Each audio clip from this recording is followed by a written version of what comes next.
What's up, everybody? Welcome to a special edition of Hard Hat Highlights, episode 20. This is where we go over some of the things that we've experienced during the most recent work week. And of course, Jason has scoured the internet for interesting headlines and topics for us to unpack and poke fun of. If you haven't subscribed to our YouTube channel, it's called Glass Guy, Glazzguy. We'd love your subscription. Don't forget to share, like, post, and comment. But without further ado, Jason Ryback, how the hell are you? I'm doing well. Feeling interesting. Oh? We've had a very interesting week. Yes. You know, people ask, why do you need a deposit? I'll tell you why. We had a customer come in this week, or I shouldn't say this week. A customer came in, chose a particular railing item, saw the display here in the showroom. We even went and we did shop drawings for the customer. And we subsequently installed, and what happened? The homeowner told the contractor that she did not like what was installed. Now, this was the homeowner that came in the showroom as well. She saw a perfect replica of what was going in her house here in our showroom. So there was nothing to leave to the imagination. Mm-hmm. Then it was followed up by a set of shop drawings. The reason why we do the shop drawings is to hold everybody accountable. Not only us, ourselves, to give the customer peace of mind, but conversely the other way around. Because once you procure material and fabricate material and install, the last thing you want to hear is, I don't like that, and you're going to fix it, and I don't want to pay for it. That's why we have shop drawings. Yeah. This particular gentleman, I don't think has a good grasp of holding the customer accountable and is willing to capitulate to whatever demand she wants, which, you know, that's not necessarily we don't have any say in that. But luckily we have a formal contract, signed shop drawings, and definitely got a deposit to help kind of hedge ourselves to have a little bit of leverage to kind of get him back on the right track. So yeah, it almost seems like he's kind of one of those rob Peter to pay Paul type contractors as well. Yeah. Hey, Keith, why don't you guys just help us get to the finish line, and then I'll make sure she takes care of you guys. No. We don't need any more practice after being in this business for 21 years. We've went through those lessons a long time ago. Matter of fact, when we first started doing this, Jason had a full head of hair. As you can see, we've made we like to learn everything the hard way. And we have learned a lot of valuable lessons and have tightened up our business to help prevent these type of situations. And by the way, we're not opposed to giving the customer what they want, but we just want to be made whole first. Exactly. Yeah, it's actually quite common with some of these high net worth individuals for you to go through this huge exercise, design something, install it, and they come and go, I don't like that, I want to do something else. And most of them actually don't give a shit about the money. They're willing to pay for it. Right. And we're totally cool with those. Some subcontractors I see, oh, I can't believe this, making me rip this out. I said, well, are they paying you? And he's like, yeah. So what's the fucking problem? Like, this is job security as far as I'm concerned. It sounds to me like this case, there was a lack of communication between the contractor and the customer. In fact, the 1,000%. The contractor invited me to come and explain to his customer why the cost was the cost that it was. Which we did. You did. I did, but he wanted me to go face to face with his customer. I said, I contracted with you. Why would I do that? Yeah. That's why we collect deposits and why everyone should do that. And definitely do shop drawings. Just another level of protection. We're also working on an interesting project. Oh, man. I got to go to it today. So this project is to secure an area. There's 3 sheetrock concrete walls and then 1 wall of glass. But inside this area is very old, expensive, dated paperwork, if you will. They're old manuals and just a lot of stuff archive stuff that can't get wet. And in commercial buildings, they have to have some type of fire sprinkler situation. Mm-hmm. But in this particular situation, it's not water, which I wasn't even aware that there was another option. I was not either. What is it? Well, this particular one, I can't even explain what it does. I know it sucks all the air out and then to help suffocate, take all the oxygen out of the room, and then blows some type of chemical or dry chemical in to smother whatever ambers or whatever's left there inside the room. I asked the guy on the job site today, where else is this? He says it actually started in the space station. Oh, shit. They have this fire suppression system that is a breathable chemical to humans but will choke out any fire. This is all new to me. I guess I was just unaware of all the different solutions they have out there for fire. I initially they were supposed to do a different system, right? It was supposed to suck the air out and then like just pop it back in with like 13 pounds a square foot of pressure. Yes. And I think the reason why they changed that was the amount of cost that was going to be incurred to put it, like our glass wall, for instance. This thing would have to be designed to take a lot of pressure. And everything else around it. What if someone gets trapped in there though? I have no idea. Like I have no you idea. got to think it'd be like, I don't know, that pressure would kill someone, no? I'm actually not worried about it because it sounds to me like what's going in there would resemble a library. And I don't know about you, but I didn't spend too much time in a library. Actually, I didn't spend any time in a library. Oh, good. Well, you're safe. Yeah, don't have to worry about that. And I don't see myself going up into space anytime soon either. Well, you got two things going for you. Would you go up to the space station? You know what? I think I would. No shit. I think I would. It would scare me to death. I mean, the biggest fear. What was that movie where they were kind of just George Clooney ended up like floating out into space? Yeah. Was it Gravity? That would cripple. Just the thought of that cripples me. Ooh. You probably lose your mind up there. Yeah. Speaking of which, Yeah. Do people just completely lose their minds this time of year? Like, there's something in the air. It's fucked up. Like, pressure of the holidays. well, Last-minute You shopping? know what? That's one of the big things. The holiday shoppers. You know, my wife was shopping this past weekend. Parked her car, came outside to find out that somebody hit and ran it. Now, when I say hit and run, it wasn't like you think someone just taps the car and takes off. There was actually a chunk of the other vehicle in my wife's car, in the side of the wheel well. Let me ask you: when she first called you and said somebody hit my car, did you think, "Oh my God, are you okay?" Or was it, did somebody hit your car, or did you hit something else and you're telling me somebody hit your car? Be honest. Well, fortunately for her, she happened to be on the phone with me as she was walking out to it, and said, "Oh my God, somebody hit my car."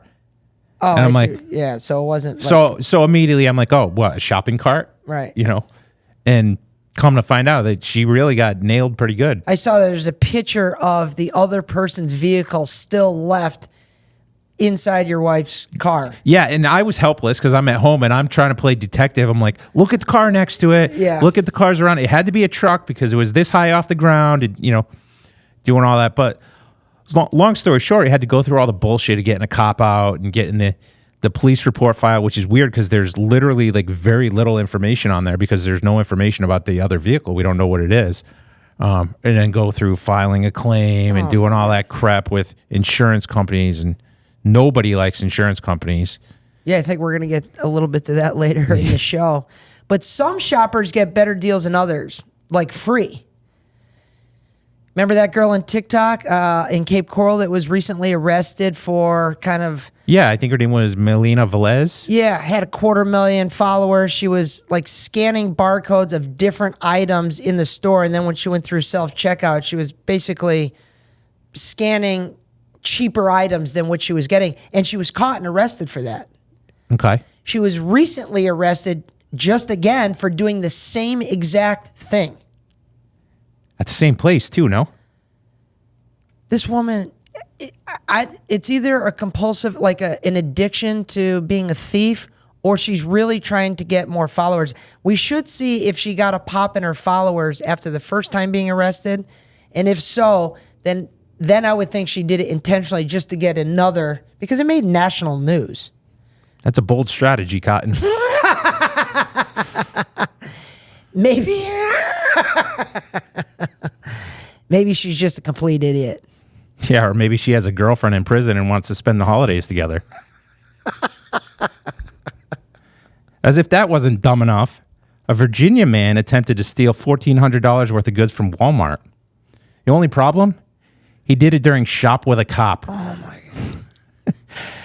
There were 50 uniformed officers in store, and an employee came and notified them, at which point they stopped their shopping with the kids and went and hunted him down. So it wasn't one of the kids that was good. I imagine 50 cops, they're probably paired up with somebody younger going to do shopping. Right. And a Walmart employee came up to one of the cops and said, hey, someone outside of your group is stealing something. We believe we have a shoplifter in the store. So the cops did what they do. They dropped everything and they hunted this guy down through the store. And they finally caught up with him as he was trying to run out the back door. Oof. Now he's going to be getting it in the back door. He went straight from Shop with a Cop to Hide the Bone with Tyrone. Speaking of prison, which has a lot of cameras. Except when Epstein killed himself. That's is true. They don't have cameras where Duke University does, though. They've developed a smart toilet. I saw this story. This is unbelievable. Like, just when you think AI can't get any worse, they have this AI toilet. And what does it do? It takes pictures of your waste. Scans for health and GI issues. Yeah. What do you think the AI would tell you? Probably say, you were just here 5 minutes ago, you sick fuck. And you eat too much corn. The long way. Well, I can only imagine what it would tell 30-year-old German Andre Olthoff. Oh, yeah. He just reclaimed 2 world records that he previously held. For what? Drinking a liter of lemon juice through a straw. Can you only imagine that? And in the same day, replicated that feat with drinking another liter of lime juice. He did each of these roughly in 13.5 seconds. You imagine the gut rot? Oh, my God.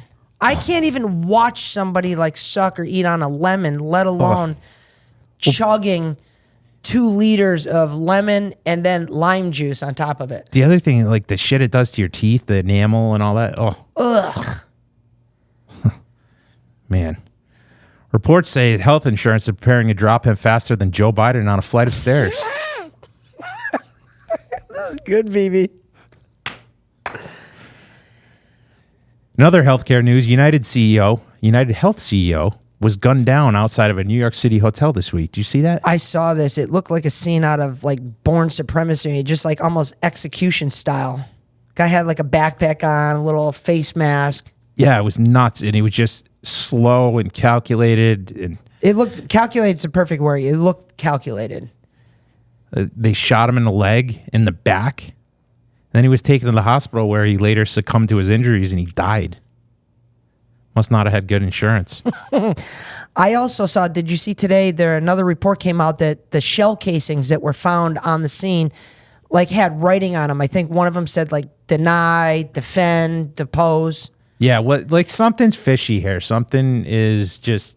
Had to be. I mean, it's completely obvious this was a professional hit. No question about it. No question about it. I even think there was reports of this guy with the DOJ with some insider trading. Yeah, I think he and some of the other higher ups there were being investigated for insider trading. And his wife even said he'd been getting a lot of threats due to a lack of coverage, which is crazy.